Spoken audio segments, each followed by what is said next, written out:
Tell me about your vision. First of all, thank you for having me. So, I've spent a lot of my career as a leader. I got thrust into leadership when I was young, and I made a lot of mistakes and grew a lot. So, my vision is based on growth and trial and experiment.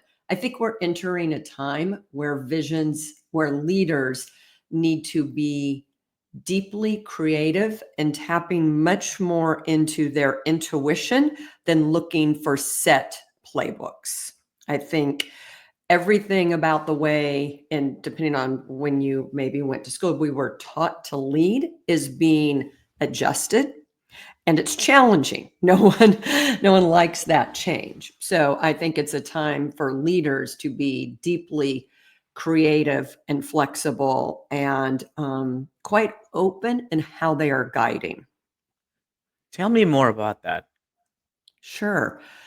I think there's been a significant erosion in trust based on the events of the last years, whether it was pandemic or just political divisiveness. And when leaders aren't, first of all, transparent about their true north and their own values, I don't think teams, employees, anyone's willing to follow anymore. I think the level of suspicion and the thought by individual contributors that they need to do what's best for them versus best for the vision, if you will. It's what I love about the name of the podcast.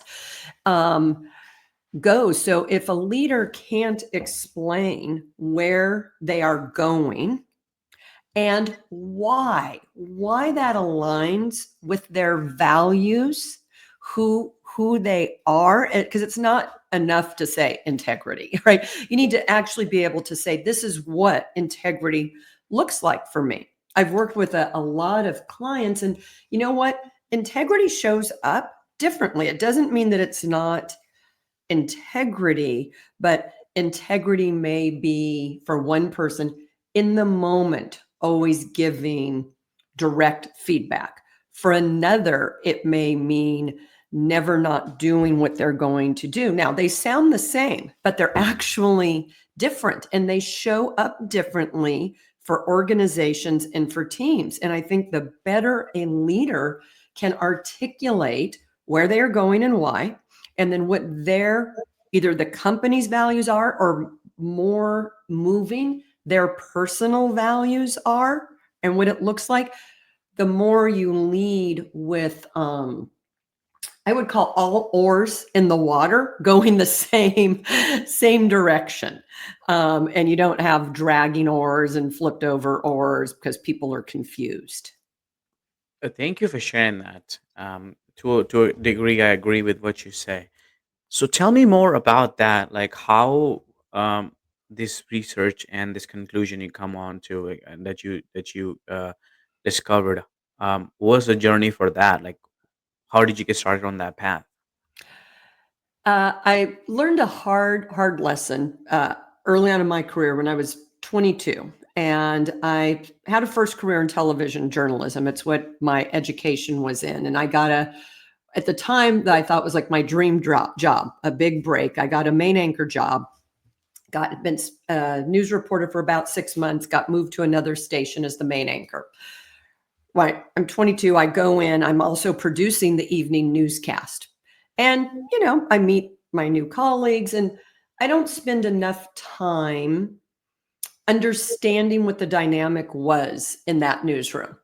I went in thinking people would be happy to have me there. I was going to learn on the job about the community. I was new, young, so I was making some mistakes on air, not pronouncing things, but I started to get anonymous notes, right? When you produce an evening newscast and you anchor an evening newscast, you go in the afternoon, right? Because you're working till 11:30 and midnight. And I would get to work and there'd be anonymous notes outlining the mistakes I had made and outlining that I should leave. At first, I buckled inside. I went to the news director and he sort of said, oh, don't worry about it. It's jealous, blow it off. And I had to really think very hard. And this created my leadership philosophy because I could either quit and say, it's them and look for another job. I could either give in to the stress I was feeling. I was getting sick. I was having ringing ears. I was having panic attacks, right? I'm telling you a very condensed story. What I ended up doing was I started by getting better, right? I was young. I didn't know the town. I worked with a speech coach to make sure I pronounced all the things right. These were hard to pronounce names with more vowels than I had ever seen strung together. So I needed to get better. I learned the history. I learned the culture. I then, as I was getting better on air, I had a series of one-on-one meetings with the newsroom, and I just showed them the notes. By then, I had a stack of notes. I mean, I wasn't getting like one note and then a week later another. I mean, it was every day someone was going through the air checks and finding mistakes. One by one, I had people come in and I didn't ask who did it. I didn't ask if they did it. I was very calm, but I did say, this wasn't okay. I'm new. I'm willing to learn, but any feedback needs to come to my face. That's how I'm going to operate, right? I shared that I was scared, but I'm not leaving, right? So I sort of put my stake in the ground in a calm way and started to establish who I was and how I was going to work with this. The notes stopped, which was great. I still to this day, right? This is honestly, it's 30 years ago. No idea who sent them, right? You could come up with suspects. It didn't matter. After about a year, I took a hard look around at the culture and thought, and I've advised clients, and ever since then, is this a place that's nurturing growth or stifling growth? Mhm. And what I found, it was largely in a newsroom based on a whole series of reasons that was insecure and very fear-based. Station ownership had created that environment, right? I sort of got dropped into this environment, but it hadn't changed and I couldn't influence that. And I recognize that even though I had managed to get my situation in better shape, it wasn't going to be an environment I wanted to be in. And what happened in that story, it was several years before I could tell anyone about that story. When I left that station, I had nightmares for years. It took a while to fully process it. I took the right actions at the time, which formed me.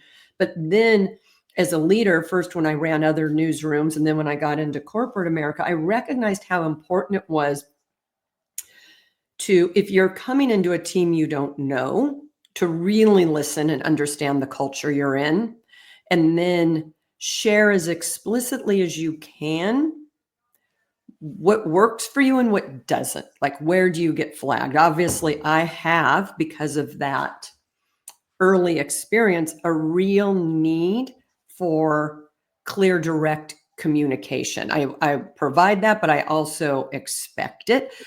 And the story, as painful as it is to tell all these years later, has been helpful for teams and people to understand how I will respond and how I expect to be treated. And so my advice for leaders is, the more you can sort of create the who you are and why you are without, you know, I'm spent 7 minutes, maybe, I don't know, I'm not looking at a clock, giving you an idea.